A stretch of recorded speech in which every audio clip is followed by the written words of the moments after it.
Welcome to Learn and Love Music. Today we're going to talk about piano hands. What can the piano's hands do? We can create sound, we can create touch, we can create beauty, we can even create things like anger and anxiety. So many ways to play this instrument. We're going to talk about this in this session, and I'm going to point out some of the ideas that we need to have for playing with great hands. This piece I just played was just a little bit of the Winter Wind Etude by Chopin. Obviously, this is a technical piece.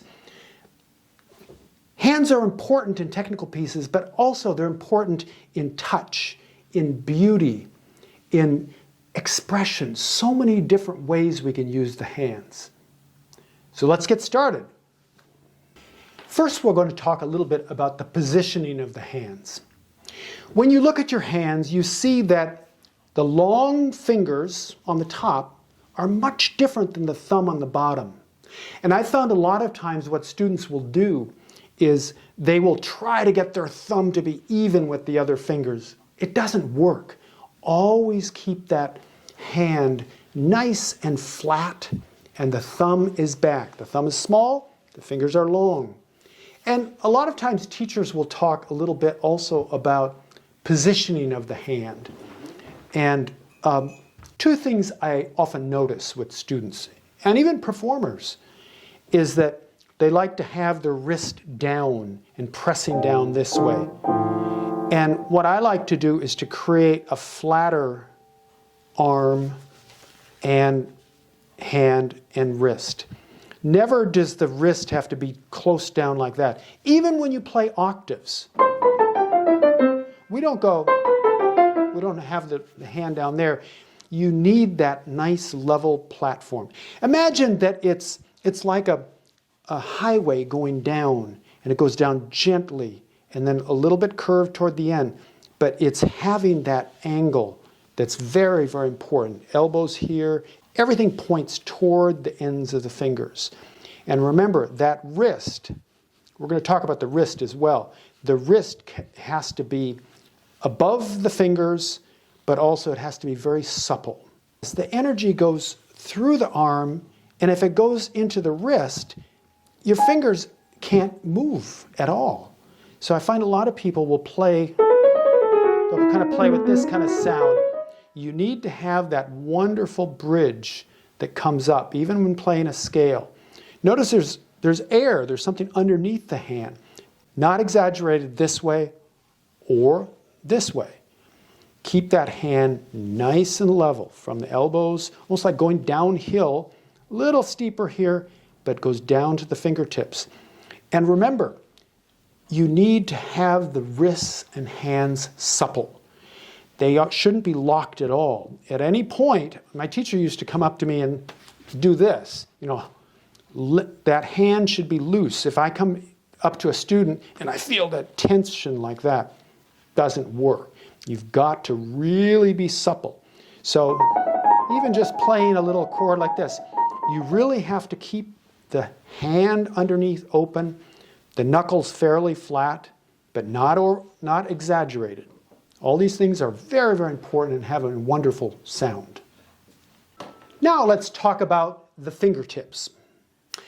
Rule number one, before I even get started, we don't want to have long fingernails. We'll talk about that a little bit more later, but you need to have the finger touch. The touch of the keys has to come right on these pads.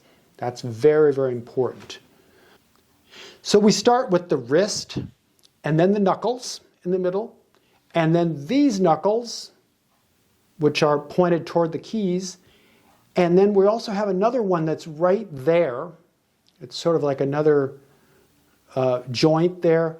And my teacher used to say, there's even one more joint right at this fingertip. Now, you might not be able to see that, but that joint, if we didn't have the fingernail over it, that joint would go straight down as an extra part of your anatomy. Most people don't look at it. My teacher used to have me look at a skeleton, and she'd say, well, look at that joint right at the end. There's a little tip at the end of the finger. So What do we want to do with that tip? We create tone from that tip. So if I play something like this,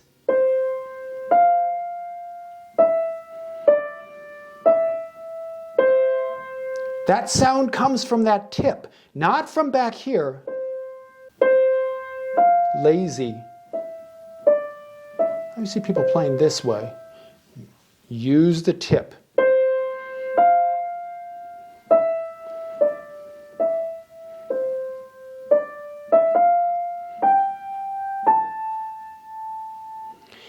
The sound comes from the fingertips. This is very important in playing the piano. Now let's talk about taking care of your fingers. When I had to learn how to practice many, many hours a day, even starting when I was 10 or 12 years old, maybe I was practicing at 2 hours or something like that, but I had to step it up. I remember going to college and no longer was it 3 hours, it might even be more like 4 or 5 hours of practicing. I find that the tips of the fingers get split, and it's very painful, and you really can't play the piano when the fingers separate from the nails. And it also doesn't help by having really short fingernails, but you need to have the short fingernails in order to play with the tips of the keys. But when you have that problem with splitting hands, especially in dry conditions, I notice even in the winter when we have all the heat on, and that's a time when there's low humidity as well, you can get those cracks. I use something called new skin. It's a little bottle, it's really small, but it's very tough. It's a liquid that hardens, and it's great for covering over places where you have cracked fingers. Doesn't look very good. In fact, my teacher used to say, don't always just put new skin on it, put some cotton swabs around the new skin and then cover it. And it looks really gross. It looks like something you'd have in a creature in Halloween. It's just ugly, ugly stuff. But you can play the piano beautifully and overcome the problems with cracked fingers with this new skin. Always take care of your hands. One of the things I notice when I have to wash my hands a lot, you put the water on and then you put soap and then you rub it together and then it's really dry. A lot of times I just wash my hands with water in a really dry climate because the soap also causes problems with cracked fingernails. And also, obviously if you live in the desert or if you live in a place that's very dry, be very careful with your hands, because I've been in situations, I was in Aspen, Colorado, and very low humidity there in the middle of summer, and my fingers would just crack and it would just be so painful I couldn't even play. But new skin, that made it work for me. And be careful when you use sharp objects, knives and such, or even better yet, let someone else take care of the carving for the turkey on Thanksgiving. Using sharp objects could even take away the possibility of playing the piano. Everybody has accidents with your fingers. Once when I was in New York, a long time ago, I lived in kind of a crummy apartment, and I saw a roach crawl across my sink, and I went after it and hit it. And of course I had a knife down in the sink, and I kind of had I had to go get some stitches in order to get it fixed. Don't let things like that happen. And if you fall, make sure you take care of your hands. I was in Germany a few years ago in a music festival, and they have these cobblestone streets, and I wasn't looking, going over a curb, and I came down on my hand, and actually both hands, and I had to do some therapy on the hands just to get them back in shape again. So be really, really careful. Uneven surfaces, or if it's slippery outside, if the weather is bad, and also ice in the winter, this is also very, very important to not let your hands get hurt by these elements. And if you injure your hands, go and get help from a therapist. it's really important to take care of that right away so there isn't any permanent damage. Another really important point is always take the time to warm up. I used to always do scales, and I still do them once in a while, but especially in a cold climate, and also if you have to have a concert, make sure your fingers are warmed up. Or even going to your piano lesson. Warm up first. Don't just walk into that piano lesson or that concert without warming up. I do scales a lot. Obviously, some people do the scales where you do quarter notes.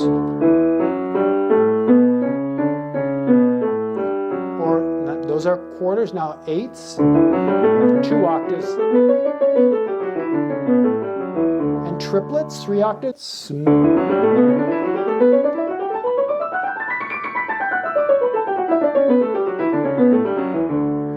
or 4 octaves with 16ths.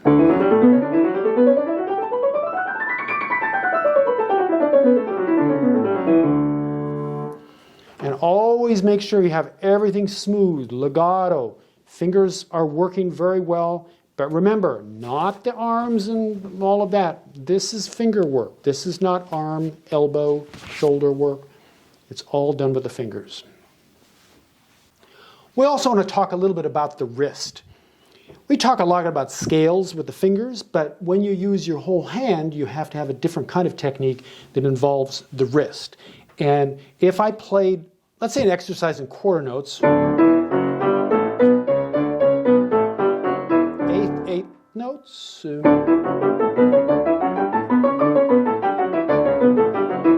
triplets,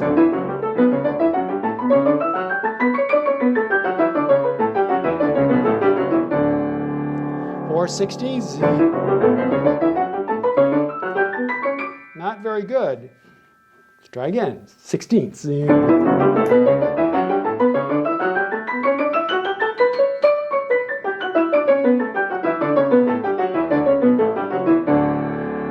Oops, I ran out of piano. Oh well.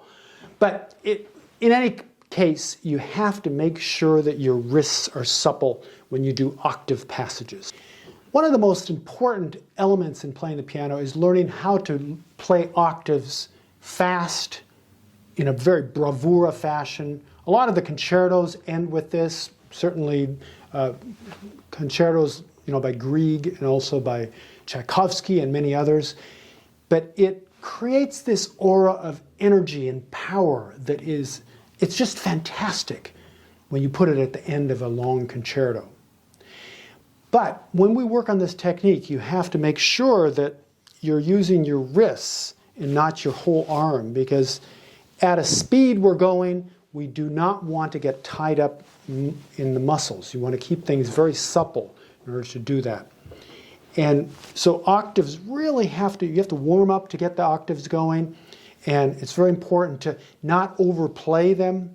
You want to get to the loudest part at the end and not so much at the beginning. So let me play this for you, the end of the Tchaikovsky Piano Concerto. I've got the music right here. I'll be looking at it. It's a fabulous cadenza at the end, very, very powerful, and just a marvelous, marvelous piece of music. And I think as a performer, it's one of the most enjoyable places in music for a performer. It's just great. So let's hear this ending. Orchestra is playing this way.